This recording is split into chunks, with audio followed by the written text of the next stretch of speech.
Good people, what is going on? Another episode of the All Go Podcast. I'm your host, Desmond. Thank you for tuning in. Yesterday was the end of the trade deadline for the NFL, and the Detroit Lions did nothing. They signed, I think, a practice squad player, which essentially nothing. And it's interesting, right? We're 5-3, just coming off a loss to the Minnesota Vikings, where our O-line had a rough go of it, couldn't run the ball as well as we want to,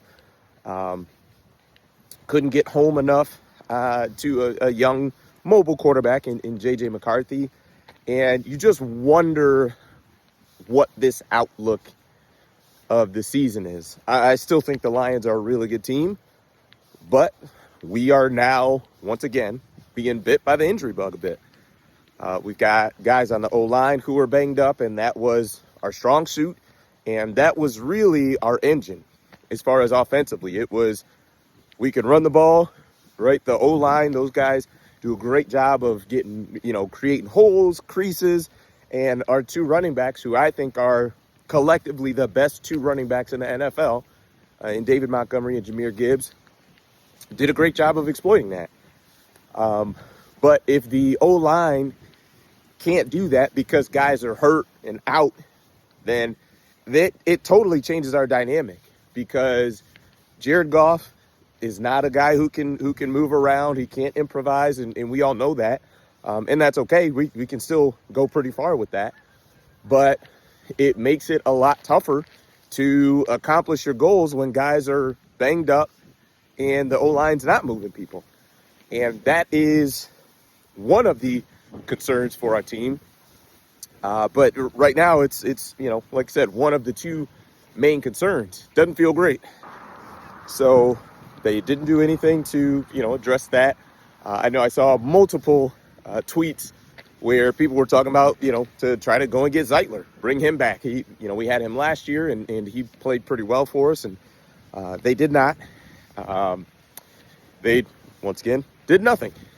And the other thing that I think is an issue, some may or may not, is, and I've talked about it all off season, talked about it multiple times, even after the season started, and I tried to do my best to not hammer it every single time I talk about the Lions, because to me, it just was a moot point, because I know Brad Holmes. You know Brad Holmes. If you're watching this video, probably means you're either a Lions fan or maybe a Lions hater and want to watch that too. But Brad Holmes is not going to trade for that pass rush position opposite Aiden Hutchinson for whatever reason. I'm not exactly sure why.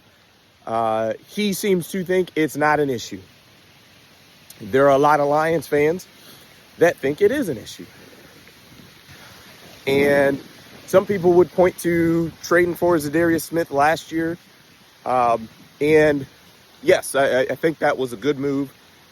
But I also think you really didn't have a choice last year, right? Hutch had broke his leg by that time. So it was literally, all you were doing was trading for, you were replacing Hutch at that point. And to me, if Z's value was there last year, I don't understand how his value wouldn't be there for having him week one, but whatever. Set that aside, I also don't understand how you just don't get someone else. I think Muhammad did a great job, especially to start the season, of pressures, and I thought he did great, but it hasn't been that in the last 3-4 weeks, and that's to be expected, right? He's not a Pro Bowl defensive end, and that's okay. It's not a shot at him. I'm simply saying, go get somebody who can produce at that high level that we need. Because one thing that I feel like I know, and if you're a Lions fan, is when we play really good teams, those teams focus on Hutch. And as great as he is, if he's dealing with double teams and triple teams on these third down passing downs, he's not going to get home. The other guys that are blocking him are paid well too.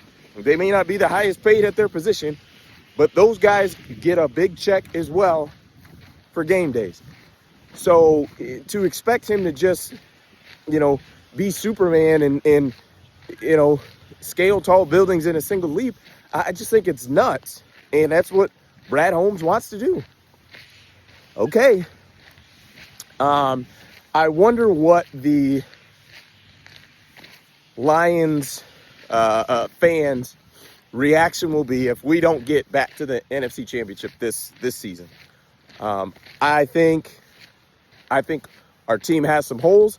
Like I said, number one, I think we're banged up. That's the number one issue. DJ Reed, we haven't seen much of him this year.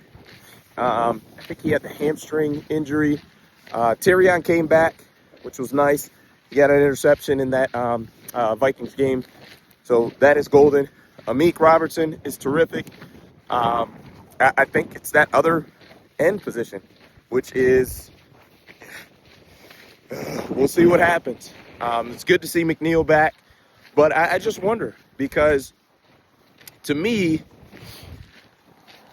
the longer we go as a team, the more I wonder, was that 2023 playoff game our opportunity to go and get a Super Bowl? Still plenty of football left, and who knows, if we get healthy and get back rolling, this might be a moot point as well. But it seems, we ended last season, injuries galore. So far this season, we've been hurt a lot. So that leads me to believe we're probably not going to get healthier by the time the end of the season comes.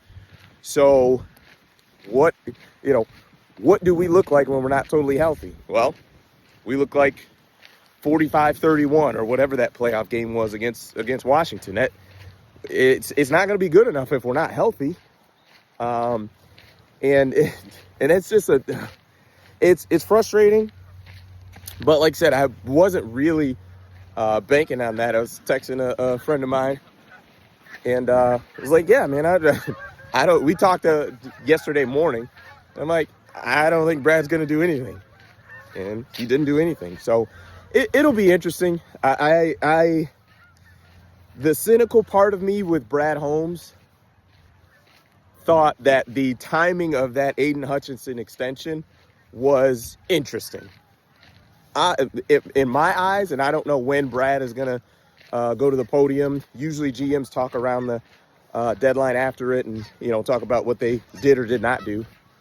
But my guess was he was going to go to that podium and say, I'm not really sure what the fans want. I signed the best defensive end in the league. I signed him to an extension, so not sure what they want. And I think he was going to be very serious about that too. Just saying, what more do you guys want? So it'll be interesting. Not too shocking in my eyes, because this is what I expected with Brad Holmes. And the interesting part with Brad Holmes is I feel like drafting wise, he's like an AA plus, and on the free agency side, it's like I wouldn't give him an F, because that I think that would be unfair. But when it comes to trade deadline, filling, the potential holes in our roster, I don't think he does a really good job of it. I mean, he for the most part, he sits it out. I mean, now, the offseason, right, we brought in DJ Reader. I thought he's been pretty good for us last year. Right, DJ Reed, Carlton Davis last year as well. Robertson has been terrific. So there are, right, free agency signings that he has nailed and done a really good job with. But it's like, there's a reason there's another opportunity for you to get more talent, because some teams need it. We're one of those teams. But we'll see. I mean, maybe they know something that we don't, or I don't, and we'll be, we're going to get healthier as this season goes on, and we're going to be fine. These last 9, or what do we got, 8, 7 games left, 9 games left. Yeah, so we'll see. No, we played 8. Yeah, 9. Good Lord. But yeah, we'll see. Obviously, yeah, another trade deadline. Lions sitting it out. That is it for me. Appreciate it. Peace.